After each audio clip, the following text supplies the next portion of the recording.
Namaskar and good afternoon to all of you. It gives me great pleasure to welcome you here today, and we're going to talk about sexual violence. It's not my fault. Before we start that, I would also like to introduce my co-speaker, Dr. Belinda Joseph, and she'll be also sharing the space with me. We are expecting 2 more speakers, and that's the reason for the delay in starting. Basically, I'll start off with the sexual violence, and it would be good if we introduce ourselves and what are we expecting out of this session. So perhaps we can start from here. Just your name and a little bit. I'm Ekta and I'm from Delhi and I run a fashion website for the Dainik Bhaskar group. It's called fashion101.in. Thank you. Hi, I'm Manju Prama from London and I work with charities and communities. Thank you. Hi, I'm Ashley. I'm from the US and I'm still a student. If you could say a bit about what you're expecting from this session. I am Bharat Lal Mina. I am a government officer from state of Karnataka. I expect from this session the understanding of as to how to prevent this in future. That's what my expectation. Hi, I'm Dr. Rupa. I'm from Bangalore. And what I would like to hear is, yes, it's a huge spectrum of problems that women face at every level. And it need not be sexual. There are many others. And with the law that's come up, whether that's useful, not useful, and how it could be misused, and whether each of the cases are genuine, these are the problems that I would like to hear about, and if you can address them. I am a journalist. Just I want to know about people are asking about the sexual harassment law in the parliament, about that one. What is your opinion for that one? Okay.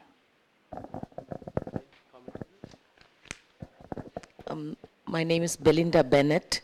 I work for an international charity and we have just started some social enterprises in India.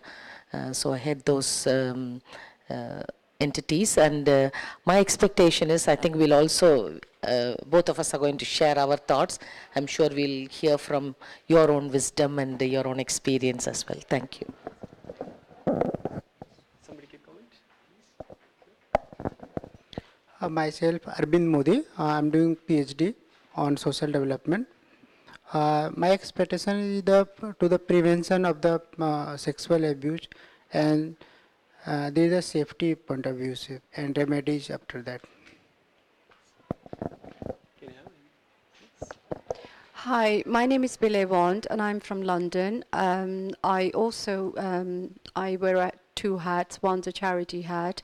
I'm a director at Saheli Enfield in London, and Krishna Pujara, who is presenting the program today, she is chief exec at the charity I am. So from London, I travel to Delhi constantly, and I've actually come across sort of like issues, and we'd like to actually work with India and see how we can actually also bring a change.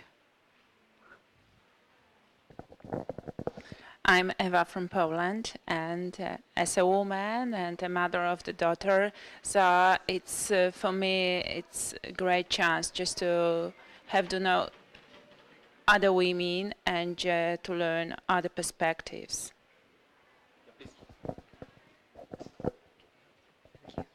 Hi, my name's Samantha Bass. I'm a top model from the U.S. I'm here because I'm interested in hearing your input on the topic, as well as everyone else here, and how we could better protect our women. Something what you would do. Expectations. Please. Expectations, just an understanding. I'm just open to listening to what people have to say about sexual violence. Yeah.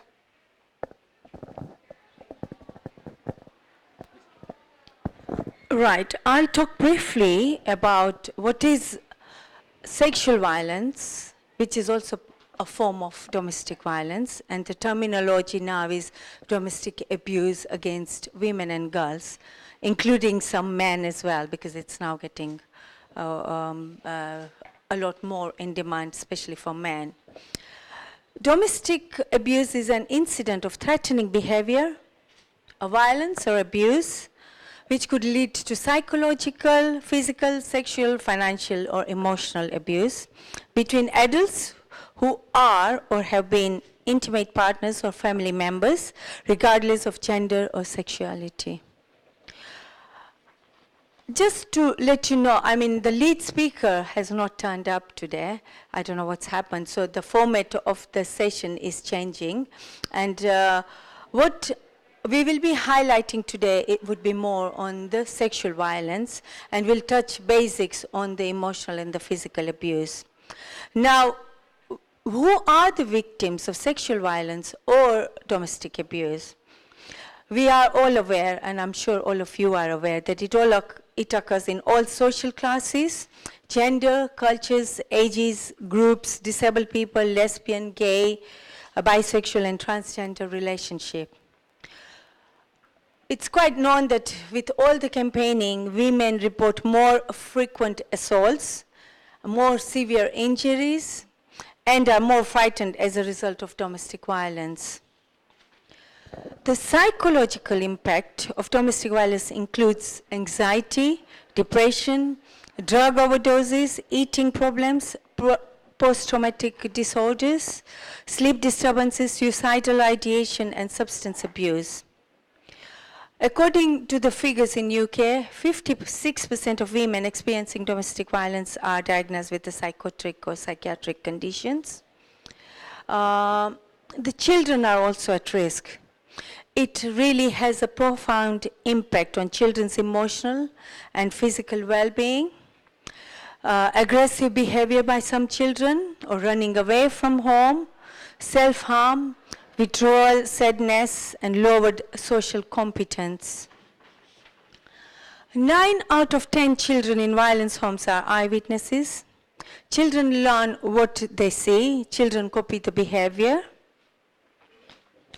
So, domestic abuse has expanded its boundaries dramatically. More than 1,900 incidents over 18s attacking their own parents in London were recorded last year.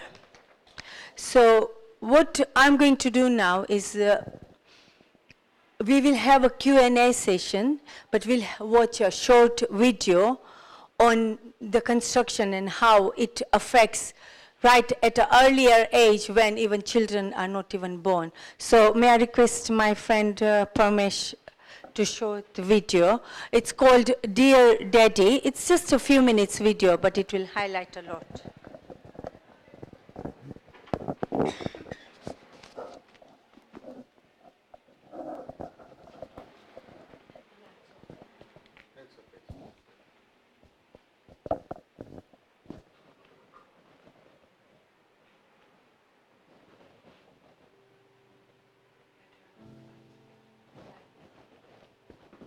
Dear Daddy, I just wanted to thank you for looking after me so well, even though I'm not yet born.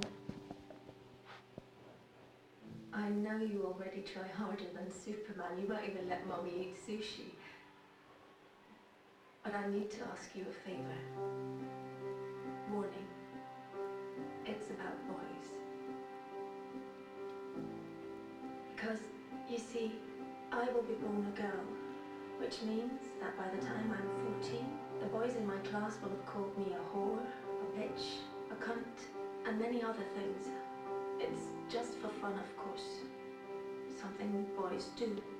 So you won't worry. And I understand that.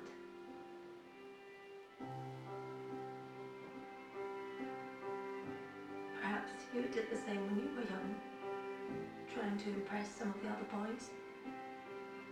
I'm sure you didn't mean anything by it. Still, some of the people won't get the joke. And funnily enough, it isn't any of the girls. It's some of the boys. So by the time I turned 16, a couple of the boys will have snuck their hands down my pants while I'm so drunk I can't even stand straight. And although I say no, they just laugh. It's funny, right? If you saw me, Daddy, you would be so ashamed, because I'm wasted. No wonder I'm raped when I'm 21. 21 and on my way home in a taxi driven by the son of a guy he went swimming with every Wednesday. The guy who always told insulting jokes, but they were of course only jokes, so you laughed. Had you known that his son would end up raping me, you would have told him to get a grip. But how could you know? He was just a boy, telling weird jokes, and in any case it wasn't your business. You were just being nice. But his son, raised on these jokes, becomes my business. Then finally I meet Mr. Perfect, and you're so happy for me, Daddy, because he really adores me. And he's smart, with a great job, and all through the winter he goes cross-country skiing 3 times a week, just like you. But one day he stops being Mr. Perfect, and I don't know why. Wait, am I overreacting? One thing I do know, I'm not the victim type. I'm raised to be a strong and independent woman. But one night it's just all too much for him, with work and the in-laws and the wedding coming up. So he calls me a whore, just like you called a girl in middle school a whore once. Then another day, he hits me. I mean, I'm way out of line. I can really be a bitch sometimes. But we're still the world's greatest couple, and I'm so confused because I love him and I hate him, and I'm not sure if I really did do something wrong. And then one day he almost kills me. It all goes black. Even though I have a PhD, a fantastic job, I'm loved by my friends and family, I'm well brought up, and nobody saw this coming. Dear Daddy, this is the favor I want to ask.